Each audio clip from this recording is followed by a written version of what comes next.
പിണറായി വിജയൻ പിന്നിൽ തന്നെയാണ്. 733 വോട്ടിന് ധർമ്മടത്ത് ഇപ്പോഴും പിണറായി വിജയൻ പിന്നീട് നിൽക്കുന്നു. നേമത്ത് NDA ലീഡ് ഉയർത്തിയിട്ടുണ്ട്. ആദ്യ റൗണ്ട് എണ്ണിക്കഴിഞ്ഞപ്പോ NDA 1302 വോട്ടുകൾക്ക് മുന്നിലാണ്.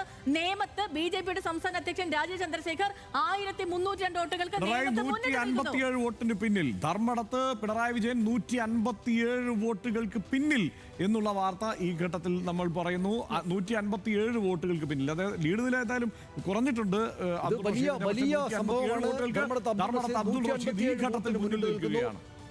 പിണറായി വിജയൻ 157 വോട്ടിന് പിന്നിലാണ് എന്നത് ഈ തെരഞ്ഞെടുപ്പിന്റെ ഈ വോട്ടെണ്ണൽ സമയത്തെ ഏറ്റവും ചരിത്ര പ്രാധാന്യമുള്ള ഒരു സംഗതിയാണ്. പിണറായി വിജയൻ സംസ്ഥാന മുഖ്യമന്ത്രി 157 വോട്ടുകൾക്ക് ഈ ഘട്ടത്തിൽ പിന്നിലാണ് എന്നത് പ്രത്യേകം ശ്രദ്ധിക്കേണ്ടതാണ്. ധർമ്മടം അദ്ദേഹത്തിന്റെ അതിശക്തമായിട്ടുള്ള മണ്ഡലമാണ്. അവിടെയാണ് ഇപ്പോൾ 157 വോട്ടുകൾക്ക് മുന്നിട്ട് നിൽക്കുന്നത്. അവിടെയും കോൺഗ്രസ് കേന്ദ്രങ്ങളൊക്കെ ഉള്ളതാണ്. പക്ഷേ ഒരു ഘട്ടത്തിൽ പോലും അത്തരം സ്ഥലത്തൊന്നും ഒരിക്കലും പിന്നോട്ട് പോകുന്ന സാഹചര്യമേ നേരത്തെ ഉണ്ടായിരുന്നില്ല.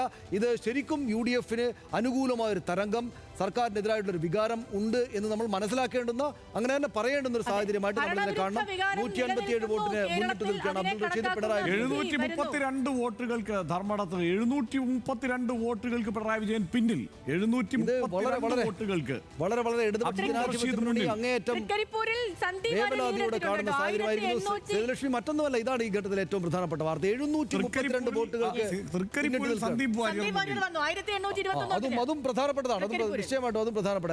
എത്ര വോട്ടുകൾക്ക്? 1821. അതെ, അതായത് ഇടത് കേന്ദ്രങ്ങൾ, ഇടത് ശക്തി കേന്ദ്രങ്ങളിൽ UDF അവരുടെ കരുത്ത് തെളിയിക്കുന്നു എന്നത്. മറ്റൊരു കാര്യം കൂടി പറയട്ടെ. അതായത് VD സതീശന്റെ ആത്മവിശ്വാസം ശരിയായിരുന്നു. വേറൊരു അപ്ഡേറ്റ് കൂടി പറയട്ടെ. കണ്ണൂരും പയ്യന്നൂരും LDFന് ചോർച്ച, വോട്ട് ചോർച്ച. കണ്ണൂരും പയ്യന്നൂരും LDFന് വോട്ട് ചോർച്ച എന്ന കാര്യം കൂടി വരുന്നുണ്ട് കേട്ടോ. കണ്ണൂർ ധർമ്മടത്ത് UDF മുന്നിട്ട് നിൽക്കുന്നു. തൃക്കരിപ്പൂരിൽ സന്ദീപ് വാര്യർ 1820 വോട്ടിന് മുന്നിട്ട് നിൽക്കുന്നു എന്നൊക്കെ പറഞ്ഞാൽ ഈ സംസ്ഥാന സർക്കാരിനെതിരെ അതിശക്തമായിട്ടുള്ള വികാരം ആ ഘട്ടങ്ങളിൽ ഈ മണ്ഡലങ്ങളിൽ രേഖപ്പെടുത്തപ്പെട്ടിരിക്കുന്നു എന്ന് തന്നെ വേണം കാണാൻ. തൃക്കരിപ്പൂർ, ധർമ്മടം ഒക്കെ ഈ തെരഞ്ഞെടുപ്പിന്റെ എന്താണ് ഈ തെരഞ്ഞെടുപ്പിൽ ഇടതുമുന്നണി പരാജയപ്പെടാൻ കാരണമെന്ന് ആളുകൾ, ഈ ജനമാണല്ലോ പറഞ്ഞു കൊടുക്കുക. ഇതാണ് നിങ്ങളെ തോൽപ്പിക്കാൻ കാരണം എന്ന മട്ടിൽ പറഞ്ഞു കൊടുക്കുന്ന രീതിയിൽ വേണം നമുക്കതിനെ കാണാൻ. തൃക്കരിപ്പൂർ, ധർമ്മടം